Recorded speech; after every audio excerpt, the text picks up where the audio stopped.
আসসালামু আলাইকুম রহমতুল্লাহি ওয়া বারাকাতুহু। নিশ্চয়ই সকল বন্ধুরা ভালো আছেন, সুস্থ আছেন। আমি আপনাদের দয়া আল্লাহর শেষ মেহেরবানিতে খুব ভালো আছি। এই মুহূর্তে একটি কাজ আপনাদের সামনে উপস্থাপন করব।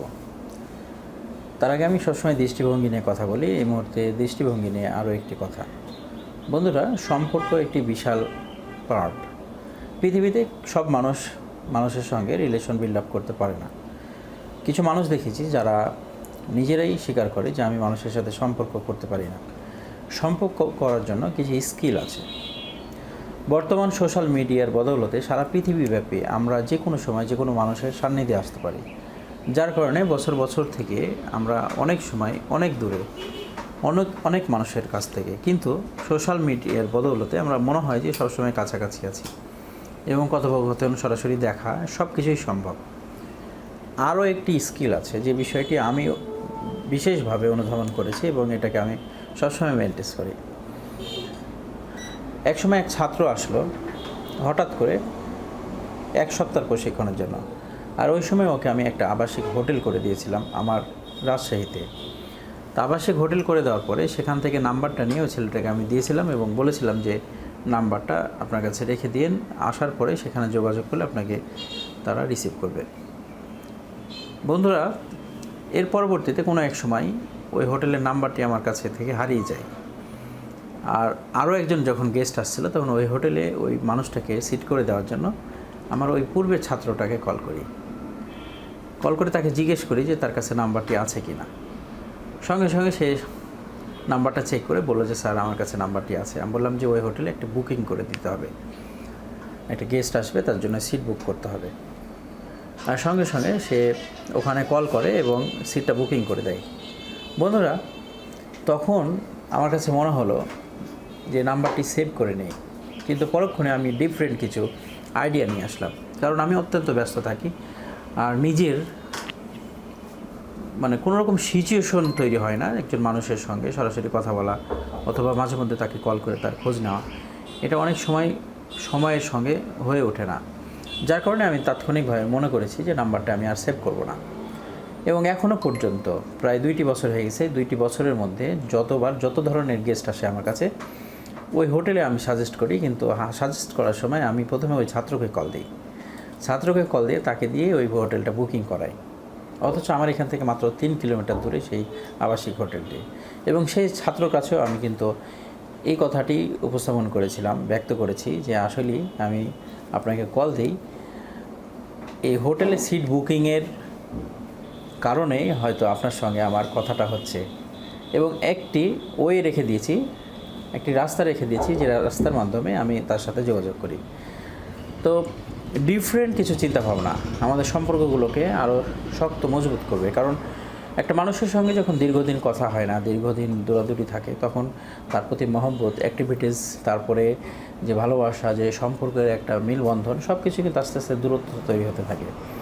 আর যখনই কোনো মানুষের সঙ্গে সাক্ষাৎ হয়, কথা হয়, যে কোনো পারপাসে, তখনই কিন্তু আমাদের সম্পর্কগুলো রিনিউ হতে থাকে। আর আমি এভাবেই বিভিন্ন সময়ে ডিফারেন্টভাবে আমি সম্পর্কগুলোকে রিনিউ করছি। বন্ধুরা, বুঝতে পেরেছেন আমি কি বোঝাতে চেয়েছি? আসুন আমরা কাজটি দেখি, এবং কাজটি ভালো লাগলে অবশ্যই সকলের সাথে শেয়ার করবেন এবং সকলকে দেখার সুযোগ করে দেওয়ার অনুরোধ করে শেষ করছি। সকলে ভালো থাকবেন, সুস্থ থাকবেন। আসসালামু আলাইকুম ওয়া রাহমাতুল্লাহি ওয়া বারাকাতুহু। مولاي صل وسلم دائما أبدا على حبيبك خير الخلق كلهم. مولاي صل وسلم دائما أبدا على حبيبك. বন্ধুরা, এই মুহূর্তে আমাদের হাতে দেখতে পাচ্ছেন নোকিয়া একটি ফোনটির সমস্যা, বাটন ওয়ার্কিং করে না। আমরা এই ক্ষেত্রে কাজটি করব। এই মুহূর্তে প্রথমে চেক করে নিতে হবে আমাদের কোন বাটনে কাজ করছে না, সেটা আমরা আগে দেখে নেব। ফোনটি ফার্স্ট টাইম অন করি।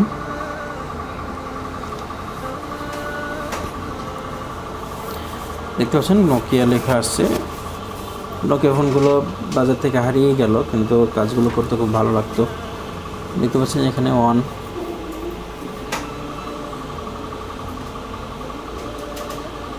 2, 3, 4, 5, 6, 7, 8, 9 *0# কাজ করছে না, *0# কাজ করছে না। আমরা ফার্স্ট টাইম এখান থেকে কোল্ড টেস্টিং করে নেব। বন্ধুরা, কাজের স্টেপগুলো জানতে হবে। স্টেপ বাই স্টেপ কাজ করার ক্ষমতা সব টেকনিশিয়ানের থাকে না। আমি সবসময় এ বিষয়ে সবাইকে পরামর্শ দিয়ে থাকি। ফার্স্ট টাইম আমরা দেখে নিই যে আমাদের কিপ্যাডের কোন বাটনগুলোতে লাইন সাপ্লাই নেই। কারণ আমাদের একটি বাটনে 2টি লাইন থাকে, তাহলে আমাদের আউটসাইড লাইন নাকি মিডিল লাইন, কোন লাইনটা আমাদের এখান থেকে ডিসকানেক্ট হয়ে আছে সেটা আমাদেরকে দেখে নিতে হবে।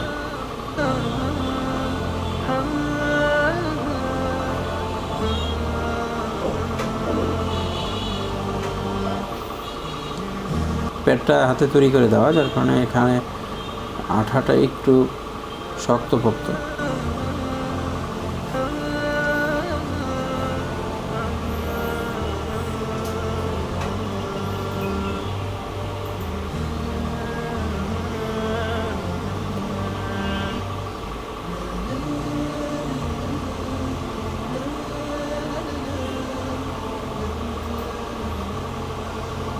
এখন আমরা কোল্ড টেস্টিং করে দেখি সমস্যাটি আছে এখানে কোথায়। ফার্স্ট টাইম আমরা বাইরের লাইনটা একটু চেক করব। দেখতে পাচ্ছেন 715, 716, 719। এবার মিডিল লাইন নাই। দেখতে পাচ্ছেন 3টি লাইনই এখান থেকে মিসিং। হতে পারে 3টি লাইন এক, যার কারণে সেম লাইনটা আমরা চেক করার জন্য এখানে কন্টিনিউটিতে নিলাম। দেখতে পাচ্ছেন কন্টিনিউটিতে আমাদের বিপ দিচ্ছে, তার মানে আমাদের অবশ্যই এখানে 3টি লাইন কিন্তু একই সেম লাইন। এই জন্য একটা লাইন এখানে মিসিং হওয়ার কারণে 3টি বাটন ওয়ার্কিং করে না। বন্ধুরা, আমরা প্রথম অবস্থায় দেখে নেব যে লাইনটা কয় নম্বর পিন থেকে মিসিং হয়েছে। এটা আমাদের লজিকের প্রবলেম ছিল নাকি আসলে রিবনের প্রবলেম, সে বিষয়টি দেখে নিতে হবে। আর মিটার দিয়ে বেশ কিছু চেকিংয়ের ব্যাপার আছে। এখানে একটি জাম্পার আছে, জাম্পারটি কতটুকু অ্যাকুরেট করা আছে কিনা, কাজটি কতটুকু সঠিক সেটা চেক করার জন্য আমরা এখানে একটু ঘষে নিচ্ছি। আমরা চেক করব যে আমাদের স্টার 0 হ্যাশের সঙ্গে এই জাম্পারের কোনো রিলেশন আছে কিনা। দেখতে পাচ্ছেন যে এখানে কোনো বিপ দিচ্ছে না, তার মানে এই জাম্পারটি ভুল। এই জাম্পারটি আমরা খুলে ফেলবো। খুলে ফেলার পরে আমরা সঠিক জাম্পারটা আমরা এখানে করার চেষ্টা করব বন্ধুরা। আর বেসটা খুব সূক্ষ্ম, যার কারণে আমাদেরকে এই বেসে কাজ করার জন্য অবশ্যই মাইক্রোস্কোপের স্বর্ণাপন্ন হতে হবে। মাইক্রোস্কোপ দিয়ে কাজটি করব এবং দেখানোর চেষ্টা করব। জাম্পারটা আমাদেরকে ফাইন্ড আউট করতে হবে সঠিক সিস্টেমে। একটি মাত্র জাম্পার করলে আমাদের 3টি কিপ্যাড ওয়ার্কিং করবে। দেখতে পাচ্ছেন যে আমাদের এখানে আমাদের আয়রনের যে মাথাটা আছে, মাথাটা ব্ল্যাক হয়ে গেছে। টিপ রিফ্রেশার দিয়ে আমাদের আয়রনের মাথাটা আমরা ব্ল্যাক হয়ে গেছে। আয়রনের মাথাটা টিপ রিফ্রেশার দিয়ে আমরা এটাকে ঠিক করে নেওয়ার চেষ্টা করতেছি। বন্ধুরা, অনেক সময় আমরা কাজ করতে চাই আর আমাদের আয়রনের মাথাটা এভাবে ব্ল্যাক হয়ে যায়, লিডগুলো ধরতে চাই না। সেক্ষেত্রে আমরা সঠিক সিস্টেমের আওতায় যদি টিপ রিফ্রেশার দিয়ে এভাবে পরিষ্কার করার চেষ্টা করি, তাহলে আমাদের আয়রনের বিটটা অনেক সময় পর্যন্ত আমাদেরকে সার্ভিস দেয়। ছোট্ট একটি প্রোডাক্ট অনেকটা পেন কমিয়ে দেবে আমাদের। দেখতে পাচ্ছেন না, আয়রনের মাথাটা আমাদের পুরোপুরি সাদা হয়ে গেছে। আমরা এখন যে কোনো ধরনের ঝালাই করার জন্য পারফেক্ট আয়রন পেয়ে গেছি।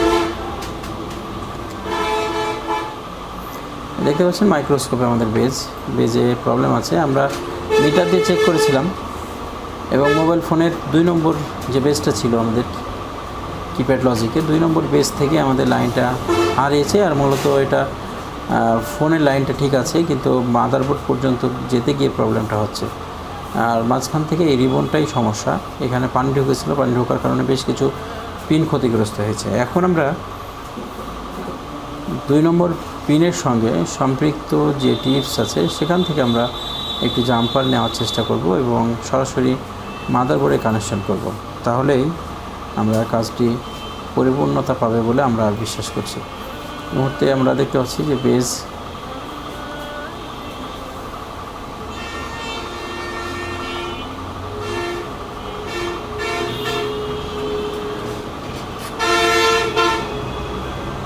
কাজটি একটু সহজ করার চেষ্টা করব। অল্প সময়ে যেন কাজটি সাকসেস হয় সেই বিষয়টি চেষ্টা চলছে। বন্ধুরা দেখতে পাচ্ছেন যে আমরা এখানে টুইজারের মাথা দিয়ে কিন্তু আমরা এই অপারেশনটা করতে পারি, এক্সট্রা কোনো অস্ত্রের প্রয়োজন নেই। 2 নম্বর পিন এই সাইডে যেটা আছে এখান থেকে কানেকশন হয়ে আসছে, দেখতে পাচ্ছেন এই পর্যন্ত। আমরা এটাকে ঘষে যদি ভিতরে গোল্ডেন নাইনটা বের করতে পারি তাহলে এখানে সহজে একটা জাম্পার করতে পারছি। পিনে জাম্পার করাটা অনেক সময় দেখা যায়, যেহেতু এখানে বড় দেখাচ্ছে কিন্তু বাস্তবিক পক্ষে সরাসরি পিনে জাম্পার করতে গেলে বেস ক্ষতিগ্রস্ত হয়, কারণ এই চায়না বেসগুলো খুব একটা ভালো না। যখন আমরা স্যামসাং ব্র্যান্ডের বেসগুলো থাকে ওখানে তো সরাসরি হিট দিলেও নষ্ট হয় না। এখন আমরা এখানে আয়রন ধরে একটু দেখার চেষ্টা করি যে আমাদের গোল্ডেন লাইন যেটা পেরেছে সেখানে লিক ধরছে কিনা। এখন আয়রন দিয়ে আমরা এটাকে প্রথমে রাং ধরিয়ে নিয়ে তারপরে আমরা ঝালাই করব। এখানে রজন দেওয়া যাবে না, এখানে পেস্টের মাধ্যমে কাজগুলো করার চেষ্টা করতে হবে। বেজগুলো অনেক সময় দেখা যায় যে জ্যাম হয়ে যেতে পারে রজনের কারণে।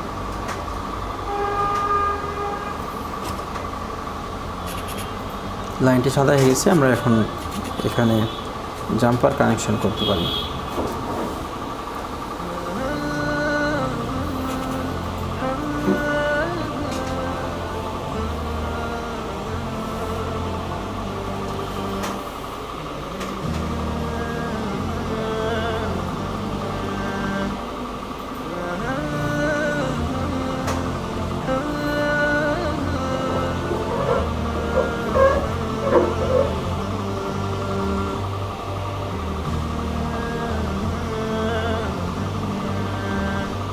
দেখতে পাচ্ছেন জাম্পারটা আমাদের কানেকশন হয়ে গেছে। মাইক্রোস্কোপের বদলাতে কাজগুলো আমাদের অনেক ইজি হচ্ছে। আমরা এখন অপর প্রান্ত সরাসরি মাদারবোর্ডে কানেকশন করার চেষ্টা করব, যেখান থেকে লাইনটা মূল লাইন সাপ্লাই হয়ে আসছে।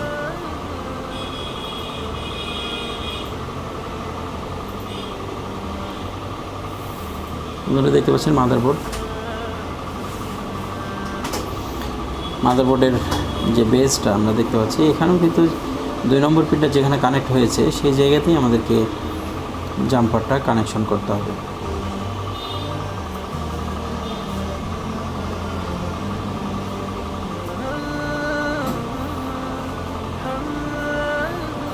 এই লাইনটার সঙ্গে যদি কোনো কম্পোনেন্ট থেকে থাকতো তাহলে সেই কম্পোনেন্টে আমরা কানেকশনগুলো করার চেষ্টা করতাম। দেখতে পাচ্ছেন যে এখানে কোনো কম্পোনেন্টের সঙ্গে সংযুক্তি নেই, একবারে সরাসরি মাদারবোর্ডের ভিতরের থেকে লাইনটা এসছে।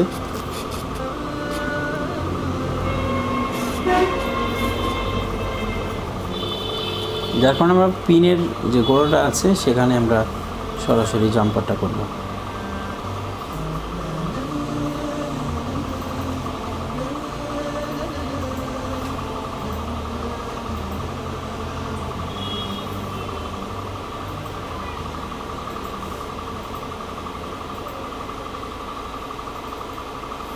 এখানেও সেম কন্ডিশন, আমাদেরকে পেস্টের মাধ্যমে জাম্পারটা কানেকশন করতে হবে। রজন দেওয়ার দরকার নেই এখানে।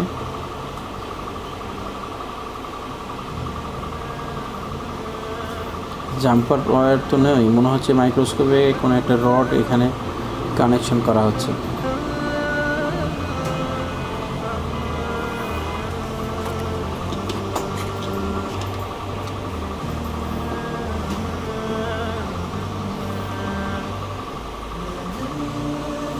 এখানে জাম্পার ওয়্যারটা আমাদেরকে কানেকশন করার সময় মাথায় রাখতে হবে কোনোভাবেই যেন আয়রনটা বেজের দিকে খুব বেশি ধাক্কা না খায়, তাহলে কিন্তু বেজটা ক্ষতিগ্রস্ত হওয়ার সম্ভাবনা রয়েছে ব্যাপকভাবে।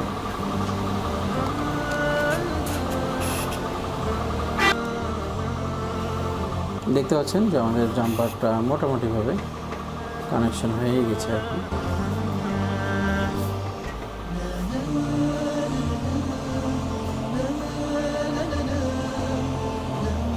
এখন আমরা ফোনটাতে কানেকশন করব এবং লজিক কানেকশনের পরে দেখব যে আমাদের রেজাল্টটা কী।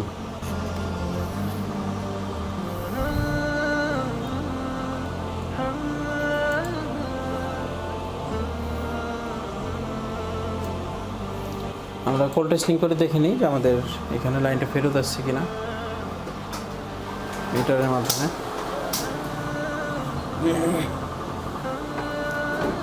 দেখতে পাচ্ছেন যে আমাদের এখানে লাইনটি আছে।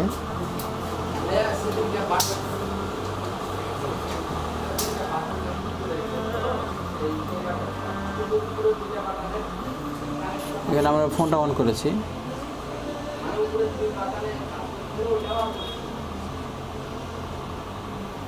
দেখতে পাচ্ছেন যে আমাদের ফোনটি অন হয়েছে। এখন আমরা এটাকে ব্যাক করব এবং দেখব যে আমাদের এখানে বাটনটা ওয়ার্কিং করছে কিনা। আপনারা দেখতে পাচ্ছেন জিরো কাজ করছে, স্টার এবং হ্যাশ যেহেতু এখানে মিসিং আছে, আমরা হ্যাশটা টুইজার দিয়ে দেখব। দেখতে পাচ্ছেন বন্ধুরা, হ্যাশ কাজ করছে। সুন্দর একটি কাজ দেখানোর চেষ্টা করলাম। আশা করি ভিডিওটির মাধ্যমে অনেকে উপকৃত হবেন। ভিডিওটি ভালো লাগলে অবশ্যই সবারকে দেখার সুযোগ করে দেওয়ার জন্য শেয়ার করবেন এবং সকলে ভালো থাকবেন, সুস্থ থাকবেন। আসসালামু আলাইকুম ওয়া রাহমাতুল্লাহি ওয়া বারাকাতুহু।